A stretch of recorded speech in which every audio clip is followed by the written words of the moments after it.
Hello YouTube, man. How you guys doing today? It is me again, your favorite Texas trucker, and I am on home time. Well, not really on home time. I'm home for a day, maybe two.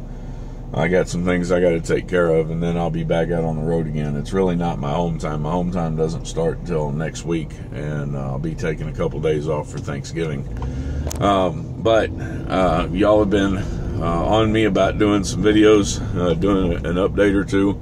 It has been a little while since I put a video out. I do apologize for that, but I've been immensely busy. A lot of things been going on, and then there's so much stuff to bring you up to date on. I don't even really know where to start, you know. Let me go back a few weeks, I guess. A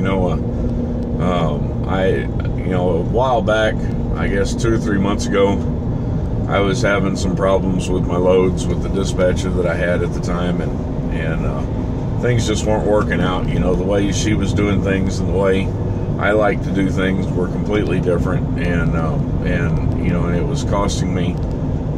It started to get where it was costing me a paycheck, and so I went down there to Triple C and I asked them to address the issue and to find out what we could do a little bit different, and they switched me to another dispatcher. And things were really good for the first 2 or 3 weeks or so, and then things, it started, going right back the way things were going before, I mean, I was, except that with the first dispatcher, the problem was all the short loads, all these short hops I was running on, 200, 300 miles. They were taking all day long to load me, all day long to unload me, and the loads were paying great per mile. I mean, shoot, some of them I was getting 231. One of them even 276 a mile. I mean, they were really paying good loads. But when you figure the fact that it took all day to load me, all day to unload me, and and half a day to run the trip, you're looking at a 2.5 day process, and it just wasn't worth it anymore. And well, with the second dispatcher, it was the same thing, only it was with long loads. I mean, she'd give me these loads that have 6 stops on them that take me 5-6 days to run, and the loads were paying decent per mile, but it was taking so long to get the loads done that I was getting to where I wasn't making, hardly any money. I was making enough to pay bills and still put stuff in the bank, but I wasn't making what I wanted to be making, and I wasn't getting ahead. And so I went down there a couple weeks ago, and it was getting pretty bad, and I went down there a couple weeks ago, and I just told them, I sat down in the office with Katrina, who's, pretty much over the dispatchers, and Matt, who's the operations manager down there. They're a husband and wife team, and they do an awesome job. But anyway, I went in there and I sat down with them and I talked to them, and I just let loose, and, I could let them know how frustrated I was and how irritable I was about it, I was having to fight for loads all the time. I was down a lot, waiting on the next load, and I was having to run all the way through the night, and not being able to find parking, and it was just really getting frustrating, and so anyway, they promised they'd do something about it. Well, they moved me to another dispatcher, Tana Brunson, and man, it's been like light and day, man. I mean, it's like night and day. It's such a difference, I mean. She ran me so hard in 2 weeks, and granted, this is Thursday, okay? I came home yesterday, Wednesday, but in 10 days, she ran me almost 6,000 miles, and I mean, it was so hard running. I don't think I've ever run that hard, and I enjoy it. I like it. That's how I like to run, and man, I made good money, really, really good money in that time, and this week's been a little short because I'm home for a couple of days, and we're going to have to, hopefully we can make it up. I can get a load going out tomorrow and deliver, or even maybe this afternoon if I get everything I got to do done. Anyway, maybe I can get a load out and I can deliver this weekend and, make up the difference a little bit. But I mean, it's just been such a great difference running with her. I mean, she's just kept me moving like you wouldn't believe. And anyway, it turns out that my last dispatcher, they called her in to talk to her, and I don't know any of the details. Don't really want to know any of the details. I liked her. She was a good gal. She was fun to work with. She was enjoyable, you know, and that makes my job a little bit easier. But, you know, out here it's all about money, and if you're not making the money that you need to make, then you got to do whatever you got to do to change that. You know, you've got to make it so that you're making the money that you need to make out here. And friendships, you know, they don't go in the workplace. You know, I mean, you can be friends, but you can't let friendships stand in your way. And so, you know, I had to go and talk to them. So whatever happened when they called her in the office to talk to her, she decided that dispatching wasn't for her anymore, and she left and quit. So she's not even with the company anymore. I hated to see that. It's not really what I wanted to see happen. It certainly wasn't, you know, where I wanted things to go. And they didn't fire her, you know. I mean, they weren't going to fire her. But, you know, she did quit. And it wasn't just because of me. You know, they didn't call her in there to talk to her because I went in and complained. They called her in there to talk to her because there was a lot of drivers on her board that really weren't making any money. And the thing about Triple C, and I say that not to be critical of her, the dispatcher, but to emphasize the fact that Triple C is all about trying to make sure that the owner-operators and drivers at the company make the most money they can possibly make. And so, you know, when they realized that there was an issue with this dispatcher, they called her in there, and they you know, pretty much laid out what the issue was, and offered solutions to help work on the issue. Well, I mean, like I said, she obviously decided dispatching wasn't for her, and she decided to leave and go somewhere else, which I do hate. I honestly do. I kind of feel bad about it. I feel like part of that was my fault. But the bottom line is that in my first week with Tana, my paycheck was $2,600. I'll find out today for sure. I've got it pretty much calculated out and estimated out, and usually I'm pretty close. The only thing I don't figure in when I estimate what my paychecks are going to be is the fuel bonuses that we receive, because I don't know what those are until I get paid, and they fluctuate so much that you can never really tell. So it's going to be $2,500 to $2,600, maybe $2,700. I've got a couple bonuses coming. I don't know if any of them are going to be on this check or not. But if I get one of those bonuses, then on this check, then my check could be over $3,000. And that's my take home after fuel, after all expenses with Triple C. You know, that's what I actually take home. So I'm pretty happy with that. You know, maybe it could be better, but I'm pretty happy with it, especially with the market being the way it is right now. So you know, things are going really good in that respect. And I do want to touch on one thing while I'm talking about that. And that's that in these couple 2 or 3 weeks, maybe a little bit more, maybe a month, in which my loads were really getting bad under my last dispatcher, I complained about it a little bit. You know, I did a little bit of bitching about it on Facebook, and I was really getting pretty frustrated. And a couple friends of mine, I got 3 different friends with different companies that, you know, they were seeing that I was frustrated, and they called me to talk to me and offered me, you know, positions in their companies, you know, and one of them had gone and talked to his boss, or his boss had come and talked to him, or, you know, something anyway. You know, there were 3 different companies that wanted me to come and drive for them. And, you know, and the stuff they were laying out, you know, was looking pretty good. You know, I mean, it was more than what I was making at the time, but I turned all of them down. And the reason for that is because I really, really, really love Triple C Transit. It's probably the best company I could ever hope to go for. One of these days, you know, I intend to have a fleet of trucks to the point where I'll get my own authority, and I'll go out on my own without being under a company like Triple C Transit. And I hope that if I do that, if I get to that point where I can do that, I hope that I can run the company as well and be as good of a person as these guys have been to me, because I mean, they're just gold, you know. And yeah, maybe I could have made a little bit more money if I'd have gone to one of these other companies, but it's not all about money. I mean, money is a big part of it, but it's not all about money. These guys, I'm loyal to Triple C, you know. I mean, it's kind of a cliched term, you know, if you know, if you're in that circle, but I ride for the brand, you know, and I'm not going nowhere else, you know. You know, and Triple C is my brand, you know what I'm saying? That's where I'm going, you know, that's where I'm staying until I'm ready to go out on my own. and get my own authority, which isn't going to be anytime soon. You know, eventually I'll do it, and it'll be so long, you know, it'll be a ways down the road. Eventually I'm going to do that, but it's not going to be something that I'm going to run out there and I'm going to do right now.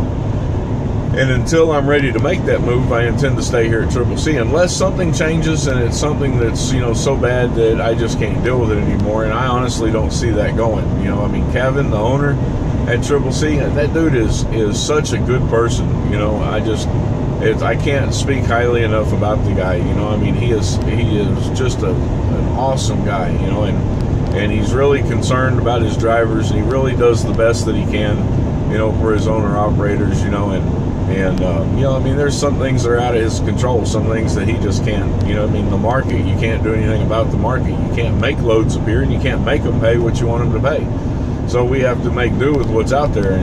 But, you know, I mean, when you take the things that he can control and the things that he can do and the things that he, you know, the things that he does to look out for his drivers, that dude is just really awesome, man. And I don't want to work for anybody else. And then, you know, Matt and Katrina, you know, they're running the rest of everything there. You know, Matt's the operations officer and the safety officer, and Katrina's over dispatch. And, you know, those guys, they really want to listen to the problems, and they want to know what the problems are. And it's not like a lot of these companies that'll hide their head in the sand or say, you know, well, there's nothing that we can do about it, or, you know, they listen to you and nod their head and smile, and then you leave and nothing ever happens. Well, if you come to these two people, Katrina and Matt, you come to them with an issue, and man, they're on it. You know, if they can fix it, they're going to fix it. You know, if it can't be fixed, they're going to try to figure out why and try to figure out what we can do about it. But, you know, I mean, they're just such good people to work with and work for, you know, and yeah, I won't go nowhere else. You know, I mean, people can say what they want, you know, or feel what they want, but I'm not going anywhere else. And it's not the first time that people have come to me offering me a job. You know, I mean, I've been hit up here on YouTube with somebody offering me a job trying to get me to go somewhere, and I wouldn't do it then either. You know, I mean, just, I do appreciate people trying to look out for me. I appreciate people, you know, when they see that I'm getting frustrated or aggravated, you know, that they get out there and they say, you know, here's an opportunity for you. You know, I do appreciate it, but you have to understand that I ride for the brand. I'm not going anywhere else. You know, I'm not leaving. I'm not jumping ship.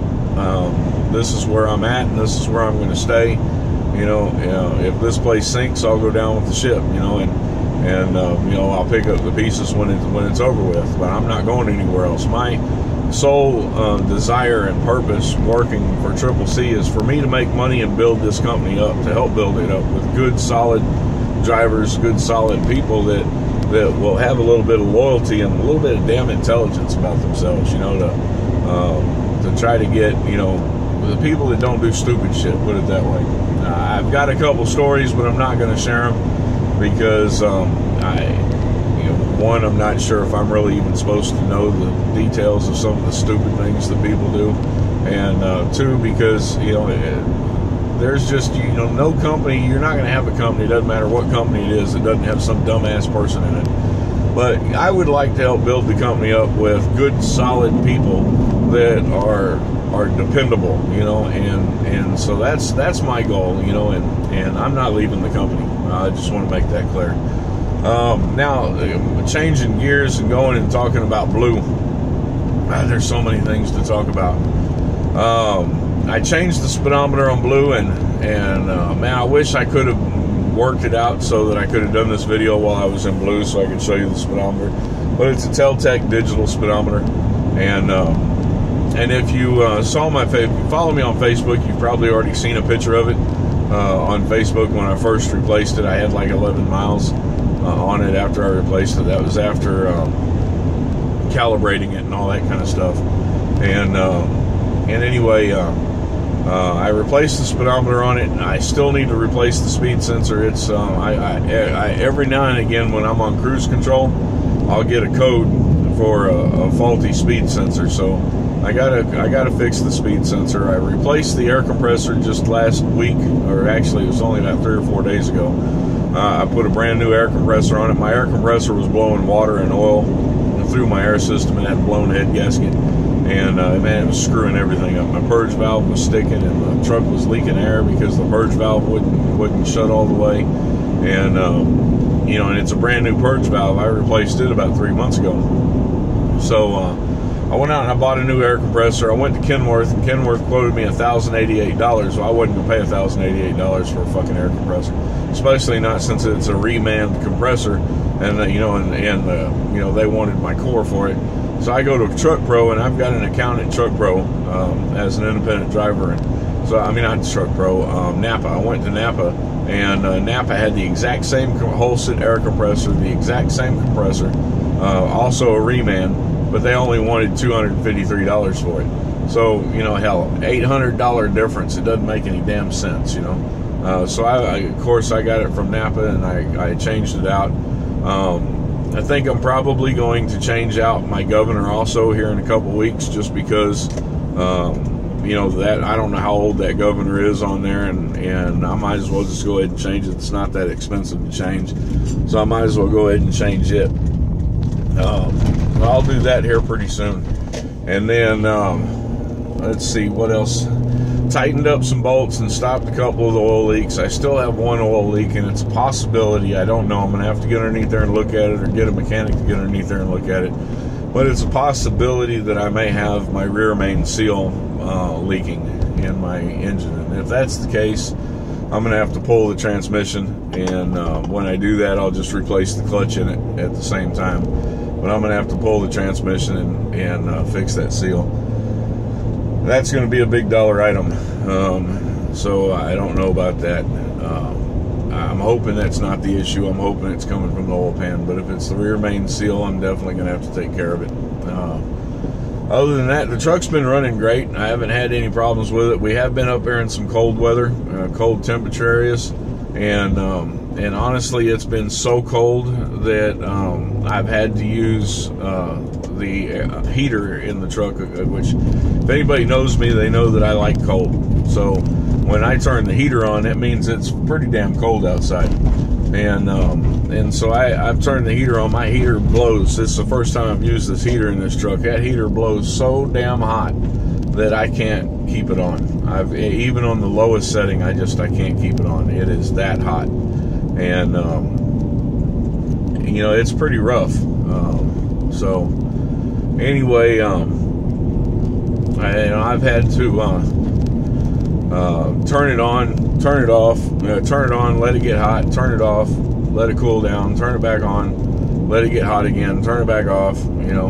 And I got to figure something out that works a little bit better, because that heater is so hot that I just can't use it. And I got to figure something out. Yeah, maybe when it gets down to where it's in the teens, you know, 19, 12 degrees, some shit like that, maybe then I can use it without burning myself out. But let's see, what else on the truck? It looks like I got another busted seat. My driver's seat fucking, a piece fell out of it. I don't know where it fell out from. I can't figure it out. And I can't figure out how to put it back. And so now my seat is a little screwy, and I'm going to have to get new seats for it. So I'm looking at legacy seats up there at Kenworth, and I got one up there that I really like. It's kind of a dark charcoal with red trim, and I'm pretty strongly considering getting that seat. But I think at Kenworth they're wanting about $1,000 for it. I've looked into Bostrom seatings, but I haven't been able to get any pricing on them. You know, and so you know, if anybody's got any advice on where I can get a seat, you know, somewhere in the $400 or $500 range that's a good quality seat, you know, I'd appreciate hearing about it, because I don't want to pay that much damn money for a seat. That's a lot of damn money, and I just don't want to pay that much money for a seat, especially when I want matching seats and I want to get two of them. Let's see, I made enough money over the last couple of weeks that I was able to pay off another loan, paid it completely off. And I've got another loan paid down to the point where in the next week or so, I'm going to pay it completely off. Maybe not in a week, maybe 2 weeks. I'm going to pay it completely off. And then that'll bring me to where all of my loans are paid off except for one. And that one I owe so much money on that it's not going to be paid off anytime soon. But I can get started on it. I'm still 2 months, a month and a half ahead on my truck payments. My next truck payment's not actually due till January the 1st, but I'm probably going to make another payment next week, or maybe even tomorrow. Tomorrow I get paid, so I may go ahead and make it tomorrow. I'll get that taken care of, and then once I get this other loan paid off, that's $300 a month between that loan and the loan I just paid off. $150 a month for each of them. But that's $300 a month that I can put aside and start putting towards my truck. And you know, that'll give me a half a payment a month that I can add to my truck payment. Try to get it paid off a little bit sooner. I'm looking to buy another car. I'm looking to probably get a Jeep. CJ7 is what I'm really looking for, an older model. And I'll be ready to buy it probably in another, maybe a month or so. My wife and I went and put down $350 on a new set of wedding rings last week, and I'm going to go ahead and pay them off either tomorrow or the week after next. Probably going to pay them off tomorrow. So, you know, I mean, hey, we've been able to accomplish a few things, you know, and you know, it makes me feel good that we've been able to you know, pay a few things and make a few get some of the things that we've been wanting to get for a while. And that's, you know, that's kind of what it's about. You know, if I'm not making money, I'm not happy. If I'm making money, then, you know, I'm spending it. And I spent probably a little bit more money than I should have. I should have put some of that money aside, more of it aside than what I did. But, you know, we're still doing okay. And I'm getting to the point where we've just about got everything that we're wanting to get. Once I get this other car, I'll have gotten pretty much everything that I was looking to get. You know, so we should be good there. I'm in the planning stage for buying another truck. I'm looking to have it bought before December of next year. So I've got a year before I really have to. Well, I guess I have to. I don't have to do anything. But I've got it about a year from now before I'm kind of set to buy it. Now, my question, I guess, is whether or not I'm going to buy the truck and keep this one, or whether or not I'm going to trade this one in on the new truck and still only run one truck. If I keep this truck, then I'm going to need a driver to drive it, and I'm real particular about the type of driver that I want. You know, so I don't know if I'm ready yet to put a driver behind the wheel of my truck, especially not Blue. Blue's the one that they'll be driving, but I've put a lot into that truck, and if I get a driver that trashes that truck, I'm going to be pissed. So, you know, I don't know if I'm ready to do that yet, ready to take a driver and put into that truck. Maybe I can take that truck and just park it until I am ready. I don't know. But I know that I'm going to buy another truck and start working on building it up also. Either I'll keep Blue and put a driver in Blue, or I will trade Blue in to get the next truck. So I don't know what I'm going to do yet. But I'm in the planning stage of buying the truck. And, you know, we've got about a year before, you know, I could buy it at any time during that period. So anyway, I guess that's the update. That's the way things are. And I am at my appointment where I was planning to go. So I'll go ahead and cut this off. Y'all take care, and like the video, share the video, subscribe if you haven't subscribed, and we'll catch you a little bit later. All right, peace out.